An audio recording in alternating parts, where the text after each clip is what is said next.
Welcome to the Fundraising Leadership Podcast. My name is David Lanjuli, and I'm here with my good friend and podcast hostess, Margaret Katz-Can. Hey, Margaret.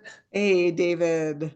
I'm noticing that you don't feel as much like an intrepid warrior today as you do most podcasts, and I think that's important to our topic today. Yeah, I'm feeling more like an anxious warrior, maybe even a frightened warrior today. And warriors get to have all the whole spectrum of emotions, as we will discuss, because as you know, I'm heading into in 2 days a total knee replacement surgery. It is a planned event that this is kind of going to be it's going to be quite disruptive in my life, and that's kind of the topic of our podcast today: planned disruptive events. Yes, and we liked that because it's kind of an oxymoron, right? Like, how can it be It is. planned and disruptive at the same time? But I think a lot of people have things like this. I mean, obviously, there's unplanned disruption. That's a different podcast. But this Right. one, we just wanted to talk about those things where you know you're going to be out, or you know you're going to be dislocated, or you know something giant is going to change and shake up things in your life, and you can't So stop it. Like the train is heading your way. So what do you do? yeah. How do you be with that? Yeah, how do you be with that? That's a great question. A couple of examples might be helpful here. Well, planned surgery is one example, and I I I have friends, and you have a good friend who've been through knee replacement surgery and Knees, all the things. knees, hips, shoulders. You've been through that. And then you have cardiac, planned open heart surgery. Oh God. Yeah. Yeah. Crack you open from, your sternum. Well, at least that's not happening. It's a gift, Margaret. I just It's a found, gift. It's a gift. It's I, not your heart. Yeah. yeah, I just found the first gift. And they're not cracking my ribs and sternum open this week. There we go. Yeah. Yeah. And it's funny how But there is a gift in being able to plan, right? And have your schedule clear and Mhm. know that the lovely Lillian can take some time to support you. And right, like there's Yeah. gifts in the planning, but it also means like it's coming. And so then it also means dread, Yes. Right. right? Because none of these things, none of the categories of surgeries that we mentioned are pain-free. They involve the medical industrial complex, which has me anxious for a whole bunch of other different reasons. And it also, involves quite a bit of uncertainty both during and after the procedure.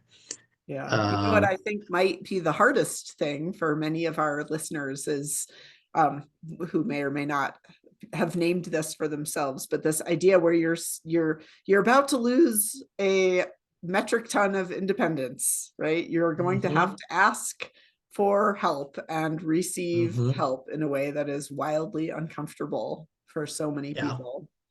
yeah. Or yes, and or a significant shift uh, in your life. So some of these we could name and we did name before getting on the podcast, like you're heading into retirement and you know your retirement date, as some of my friends have experienced that. Or what was one of the other ones we Like mentioned? a Oh, move, a yeah, planned relocation to a new place, a new city or yeah, country or state. yeah. Planned relocation, except you're not the one, like maybe you're married or you have a spouse or a partner and you are the trailing spouse or partner. So it's not like you've agreed to this, but it's and maybe your partner's really excited about it, and you maybe not so much, right? Absolutely. You know it's coming. You know it's coming. And so and normally we talk a lot about the positive intelligence coaching methodology here on the podcast and finding those gifts and opportunities. And yeah, we just named one for me, but sometimes it's difficult ahead of time to know what the gifts or opportunities are going to be. Like it's just a When you're big unknown, right? That's what it's a big unknown. when you're busy dreading and busy wondering what the pain's going to be like and busy wondering how you're going to survive weeks without exercise, like Yeah. who has the bandwidth to look for a gift, right? Like Yeah. dread is a pretty all-consuming state to be Well, in. yeah, dread would be certainly very strong for me right now. I'd say anxious, worried. I don't know anxious or worried. Yeah, I think anxiety, worry lives in the land of anxiety as an emotion, and I'm not a ruminator. I generally don't get anxious, but I am feeling a little anxiety and worry right now, which is perfectly natural. As we like to say, you know, um, all emotions are welcome. And, and when you start to just allow that to be, maybe that's, you know, part of this journey when you're going into something disruptive is just to allow those emotions to be there without trying to fix them or get rid of them. Yeah. Yeah. Yeah, and I think we were talking about this a little bit before, that sometimes this requires being open to the fact that more than one thing can be true at the same time. I think as humans, we try to simplify, right? Like, I'm just worried, that's all I am, or I just feel dread. But I think when we have these planned events, there's more than just one thing cooking there. Mhm. There might, Yeah. in your case, there's worry, but I also think there's hope, right? Like, you're very hopeful that There he is. go away. So that's two things that are going on. And there's a certain, like, a third thing might just be surrender to it, right? Like, it's happening. Yeah. I was going to say surrender. I think, we've talked about surrender in the past and on some other episodes, and it's a word that not many people in the modern culture, or maybe in any culture ever, like to use because it has this connotation of giving up. And that's not how we're using the word surrender here. We're using it more in the realm of acceptance, Right. right? Yeah. This is Accept. happening. This Yeah. is happening. This train is leaving the station on Thursday for me. I've chosen to get on this train, even though I know that could be a derailment. Who the hell knows when you get on a train, Yeah. or you Yeah. get on a plane, for that matter. But Yeah. some people won't get on the train or the plane. Like, my father, for example, um, I had many, many conversations with him about getting a knee replacement. He was so bow-legged. He was in so much pain for so many years. Um, Probably in his 70s when he could have done it health-wise. Um, and he never gave me a straight answer as to his why. Um, I just think that but anyway, that was his choice. He chose to not get it done. And I was with him in his, right up to the day he died, and he was in a lot of pain in that knee. In some ways, I'm very grateful that I'm his son. And in other ways, genetically, I'm like, come on, Pop, give me a break here. I'm getting everything from you. Well, except you have more capacity for self-care maybe Yeah, than he did. that's true. Yeah, I just think there's a yeah, that was his sort of warped, in my view, this his warped view of stoicism. Like, yeah, he was just going to take it, that was it. No, he wasn't going to get a knee replacement. That was just not his body part. He was just like, okay, no, Yeah. Yeah. yeah. I have no way of knowing whether this is going on with your dad, but I have recently had some conversations that have kind of sparked this new idea for me, or which I also have some of, but it's this idea of like medical trauma, where you've Mm, had yeah, enough rough interactions where you've been really yeah, dismissed by a doctor when something was hurting and they weren't interested in listening or having a diagnosis. Sometimes people are actually hurt and injured, yeah, by doctors, and yeah, it's a fascinating. I think sometimes people have a very deep resistance to getting right. medical care because they have some untreated trauma around it from past medical experiences. And I've had my fair share of those. I had not had good experiences with anesthesia and surgery in the past. And so that has my worry meter, you know, my worry meter is usually like at a low 1 or 0 or 1. Uh, I don't know. I would say it might be at about a 5, maybe even high, depending how much I dwell on it. And here's the thing about the mind, right? The more you catastrophize, the more worrisome the Little thoughts meter that yeah, the meter goes up. up, up. Yeah. So So what do you do for yourself when you get to this higher level of worry? How do you? yeah, worry, anxiety.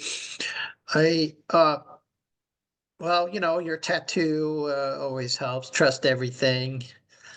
Trust that however this unfolds, you know, it's hard to say that it'll even be okay. But just trust that the unfoldment um, will will happen, and that I'll have the resilience to deal with it. Yeah, you know, yeah, Yeah. yeah. And I think that's a good lesson for any of these big life events that, you know, in the audience, if you're facing it and you might be feeling some anxiety or worry or concern about what's going to happen, you know, it's it's one of those things where you just don't know how it's going to unfold. Yeah. And so worrying about how it's going to unfold causes suffering now. Right. Yeah. Yeah. So I'm mindful of that. And yeah, staying occupied is helpful. So here we are on the podcast 2 days before the knee surgery. That's right. Maybe we should be talking about something totally other, like to Oh no, occupy. no, no. Yeah. It's good. Oh, you said something that I wanted to come back to around trauma. So it's not just, yeah, the trauma of past experiences, like known experiences, but there's something like Nancy, your friend and our colleague said about, there's just surgical trauma, even though you're under your your body part. I don't care if you're having open heart surgery, soldier surgery, like you've had, knee surgery, hip surgery, like Nancy's had. Your body is being traumatized. Absolutely. This is invasive, and they break things and they Right. jam Yeah. things here and there, and they sew together things that do not want needles poked through them, right? Right. Like, Right. yeah, Right. Right. Yeah, that's got me like, oh, okay, I'm going to be out for this. But now the body has kind of a knowing, even though the brain is maybe offline mostly. So, oh, actually, that thought has actually generated some concern and worry for me. right. So now you're at a 7. So yeah, so I wonder if it's helpful, like, often not acknowledging things is a worse idea than Right. acknowledging it. So you acknowledge it Yeah. and your anxiety goes up, and then you get to think about what extra care and love is your body going to need, Yeah. what level of compassion.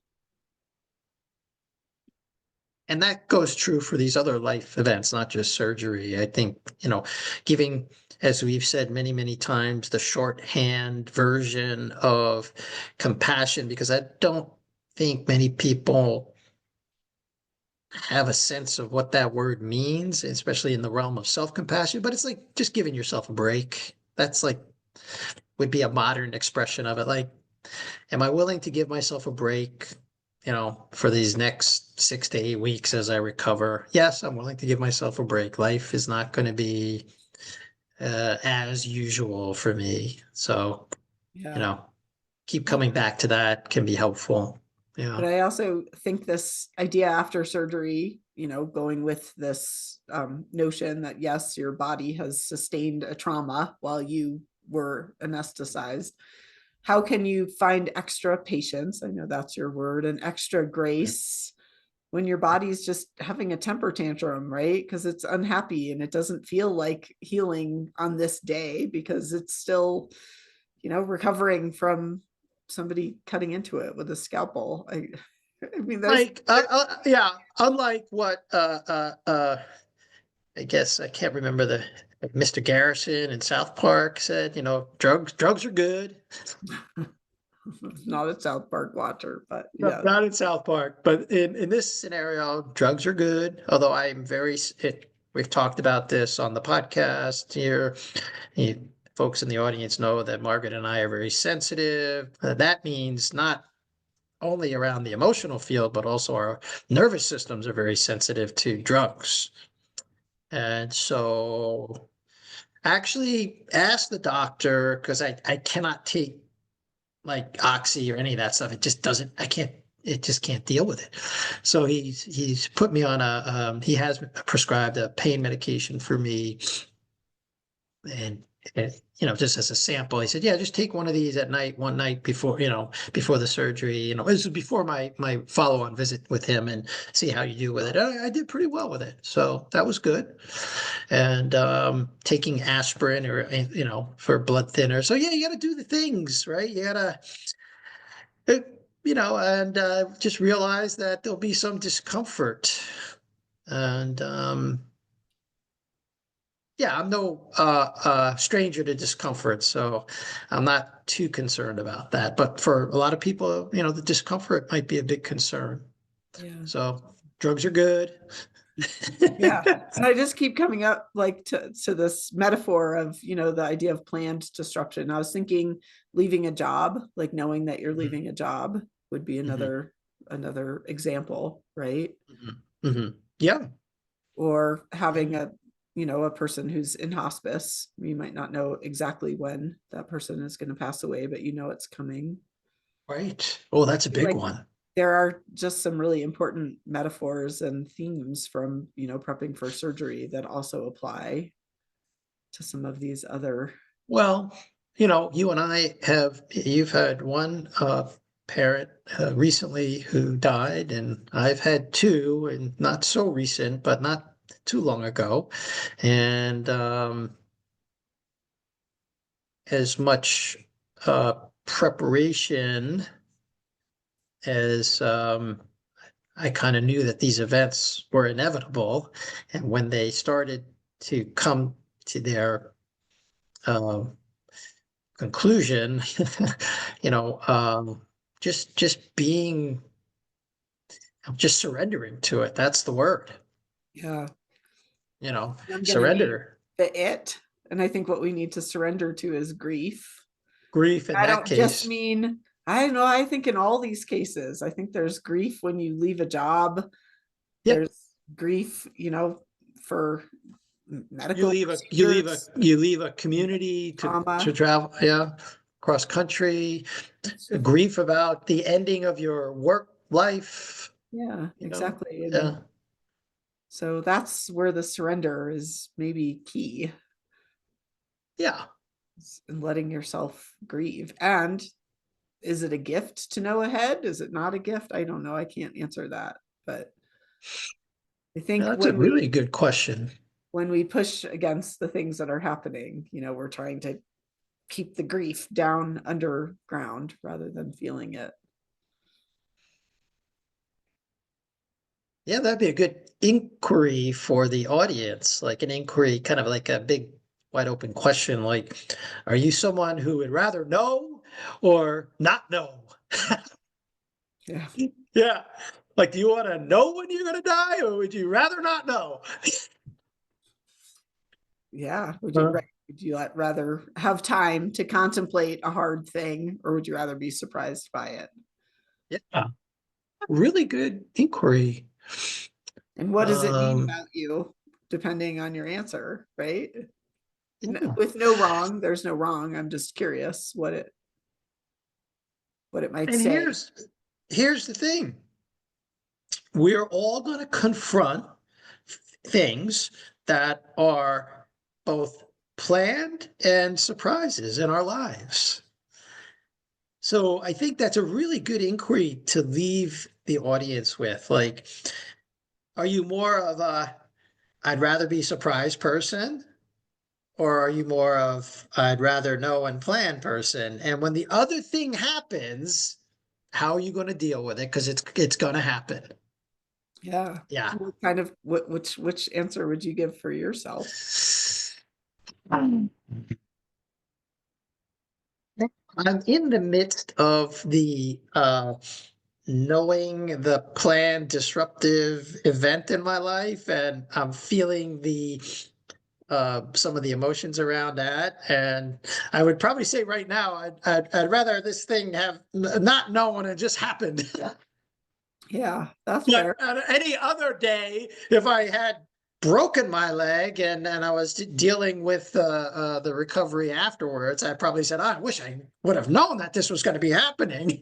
Planned for it. I could have gotten some Right, help. Could have filled my right, right. with groceries. Yeah. It's pretty interesting. I think there's a different valence of emotions depending on your personality. So I don't quite know. For me right now, all I know is that this is a planned disruptive event, and I'm grappling with my response to it, and just noticing some of the emotional responses that I'm having to it. And I think that's also important, whether you are a I'd rather not know and have it just happen. You're going to have to deal with the emotions afterwards, Right. Yeah. right? So either way, I think it's a good inquiry. And you and I like to talk about the emotional field because we are human beings and we do have emotions, and they can be very, and if you feel them very strongly, they can have a lot of energy around them, you know? Yeah. And I feel like it's obviously a completely abstract question, but my first answer is like, no, I'd rather know, because sometimes there's things you can do, right? Like there's some planning, which of course is the illusion of control. But Yes. nonetheless, it feels good to me to, like have time to put the out of office reply, or the, again, get some food cooked ahead of time. Like those things ease. That's what I do when my worry gets up to a 5 or 6. Those are the kinds of Right. actions that I would take to try to, okay, this Yeah. I can do. This one thing I can handle. I can make food. I can do something. I can do something. Yeah. I think I, feels I good think for my nervous system. I think that's good to, good noticing. And yet there are so many things in life that are unplanned disruptive events, and um, we, whether we like it or not, we have to deal with those too.